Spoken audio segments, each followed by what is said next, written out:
Hi, my name is Tina Swain, and I am a developmental therapist with the Illinois Early Intervention Program. And I have been working with my one of my clients, and I have her to speak with us today. She's actually one of my clients' parents, and she's here to tell you a little bit about her experience with the early intervention video virtual visits. So, if Tamika, if you could just share with us, I've been working with your child now for several months. It's going on a year, I believe. Yeah, Near. I think it has been. Yeah, yeah, and he's doing absolutely wonderful. And so, I just like if you could just share with us, your overall thoughts with virtual visits. Do you want me to start like what I thought about them Sure. or Yes, like so what did you think it was going to be? Because a lot of parents are apprehensive yes. to be accepting to the option of virtual visits, and then they kind of end up opting for virtual visits because they've been on a wait list for a while or what have you. So if you can tell us, what you anticipated it to be, and then what has actually been your experience. Sure. To be quite honest, I wasn't a big fan. When you first hear virtual visit, you think of, it's not in person. My kid's not gonna see this person, weekly or however often you have your therapy sessions. So I was kind of thinking like what's this going to do for my child? How will this help? Like, he probably won't even pay attention to the therapist in the phone. Like, he'll probably just still be in his own world. But I've always said, always try it. I always say, don't pass up an opportunity, even if you don't think it'll help. Um, it definitely helps. It's by far from what I expected to now is my thoughts were completely wrong. Okay, wonderful. Wonderful. I'm glad to hear that. So, if you don't mind sharing, what have you noticed your child has gained through receiving developmental therapy virtually, and then also what you yourself or even your family as a whole have gained from it? Um, Wesley has gained so much. He has gained motor skills. He started off with absolutely, I would say probably no motor skills, to be quite frank, to absolutely crushing like the shape sorter puzzles. He does the phonics of the alphabet. He knows all the sounds. He knows all the letters. He can count and identify the letters. Well, count 1 to 20 and identify the numbers. He's I could probably go on and on, but from where we started to now has been a complete 360 times like 5. Okay. But as far as us for a family, we've gotten like the skills and the advice and the tools um, to continue with them throughout the week. So even though we meet one time, we get so much from you or any therapist that we just continue to work on until the next week. And from one week to the next week, you have to do it as a parent. You can't just expect the therapist to do it all for you, which a lot of people think that's probably the case. They'll do it all for me, and then we'll see her next week. You Yes. have to continue to do that as a parent. You have to do what they want you to do as far as tools, advice. So you always say, let's work on this for the next week, or a goal for the next time we meet, and that's what we do. So it's as far as a family, we've found so many ways to either redirect him or any advice you've given us, we've always taken. Well, I'm And so it glad. works.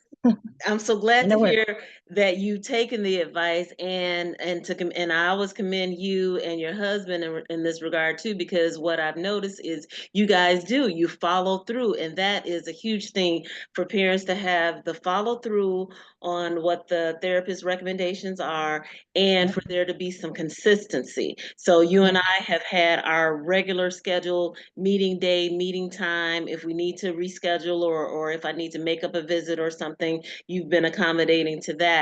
But that is a huge key for the child to be successful with virtual visits.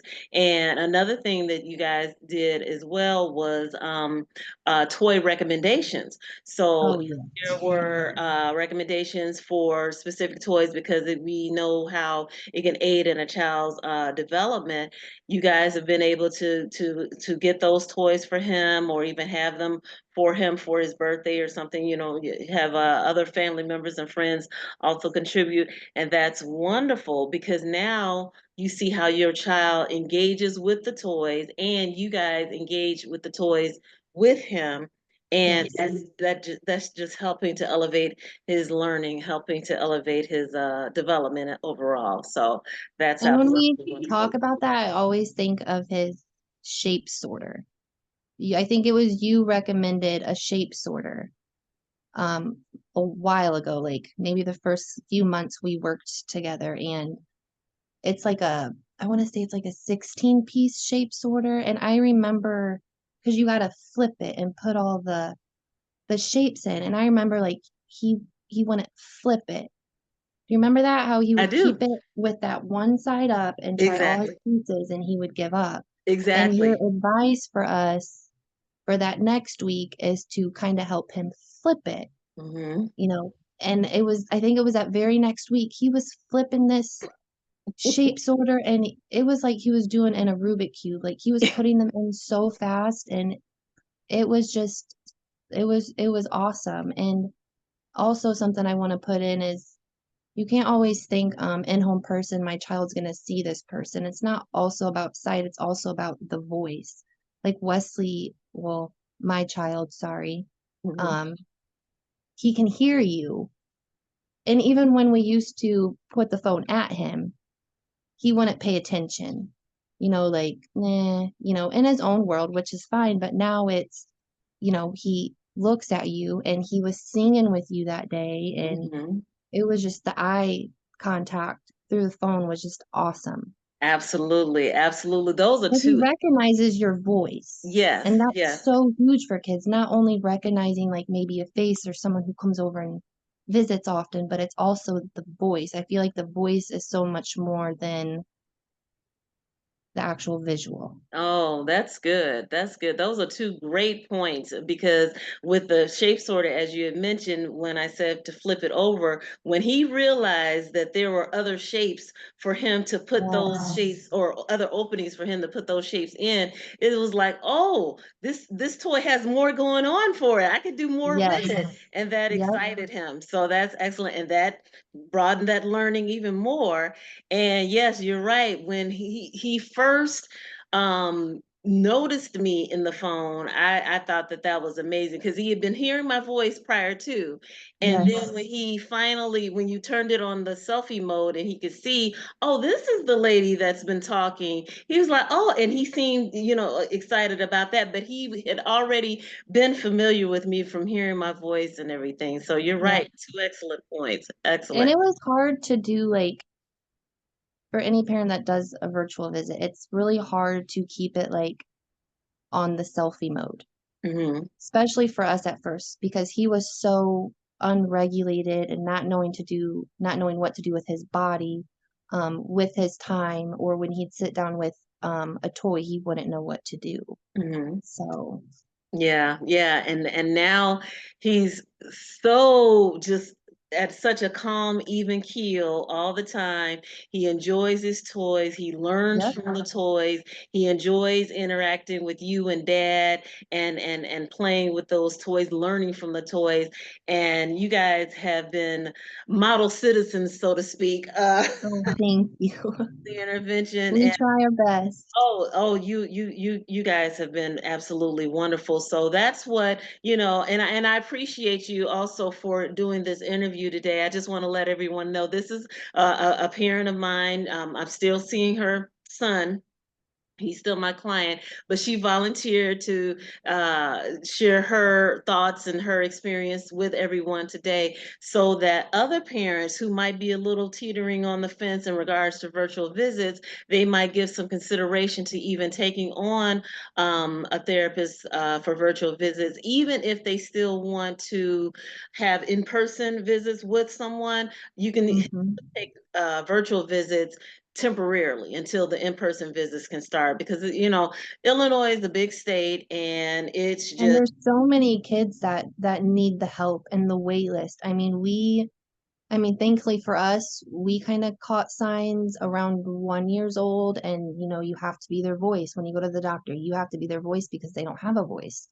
So you have to push, and the more you push, I feel like the doctor is going to be like, okay, you know, but step on the something to parents' this. toes. They're just you have to be their voice. And once we got on the waiting list, I mean, we waited Mm-hmm. quite a bit of time. So when we got the call and it was like, this will be in person and these two will be virtual, we'll take it. We've Mm-hmm. been waiting. And you also have to remember sometimes virtual visits will turn into in-home because that's what happened with one of our therapists. We seen her for months over the phone, and then just the past month, she's able to do in-home. So don't always think like virtual is going to stay virtual. Exactly, exactly. And even and also even being mindful that even while there is virtual, there should be some things transpiring with your child, and the same by the same token, some people have in-person therapists that they don't see gains with the child. So you got to kind of gauge it for yourself. You want to be able to, you should start seeing some progress and you should start learning some things for yourself as a parent, and you should start gaining some confidence within yourself as a parent as well. Because what I've noticed when I did do virtual during the pandemic, because we had to do it during the pandemic, Oh yeah. and so I just was like, okay, I'm gonna do it like this. But what I noticed for myself when I started doing it post pandemic, virtual gives me a bird's eye view of the whole environment, whereas when I was in person, I'm only working with the child like this. He might crawl or walk off to the kitchen or something, and then they'll come back and I'm still sitting right here in the living. Hmm. But with the virtual visits and you taking the phone, I'm able to see him in his room, in the kitchen, in the dining area, and he's running and he's doing this or whatever. That helped a lot. Having that bird's eye view of the whole environment helped me to better be able to say certain things about, certain things. Oh, I see that toy over there. How does he do with that toy? Oh, I see he's got a tent. How does he like the tent? Or whatever the things are. So I really like virtual visits now because I of that. think it almost Like, shows like their true self too, how they are mm, at home. Because at the beginning, Wesley was I did it again, so unaware about anyone on the phone or what mom was doing or what was going on. And I mean, and now he's totally just he's there. So oh, that's a good point. So before you could be on the phone with anybody and he's like, I don't care, whatever, and he's doing his own mhm. thing. But now with the therapy, he's like, okay, now I hear Miss Tina's voice, and now I'm gonna do this with the Play-Doh, and I'm gonna work with Yep. mommy with the shapes, and I'm gonna do this with dad. That's wonderful. That's really Yes. good. So that lets me know that he understands, okay, this is the time for this. Of course, a toddler isn't telling the time on a watch or anything, but he knows this is my routine. This is what we're gonna do when I hear this lady's voice on the phone. That's wonderful. That's Yep. that's that's very good. That's very advanced. Wow. Well, thank you so much, Tamika, for sharing with us about your experience with virtual visits, even with my working with you, and how your child has grown and developed and advanced. And I love it. Every time I see him do something, I'm like, oh, I get a kick out of it. I know. He's always just doing new things. Yeah. So, and I always say you are more of their therapist than his actual therapist because you have to continue the work. So, you're not only their mom, dad, you're also their teacher, their therapist. Like you Exactly. you have to you have you just have to just keep going. And you know what's challenging, I think, for some parents is they're used to just being, well, it sounds like I'm diminishing it, but I'm not. But the parents are used to being the parents, so they're in parent Mhm. mode all the time.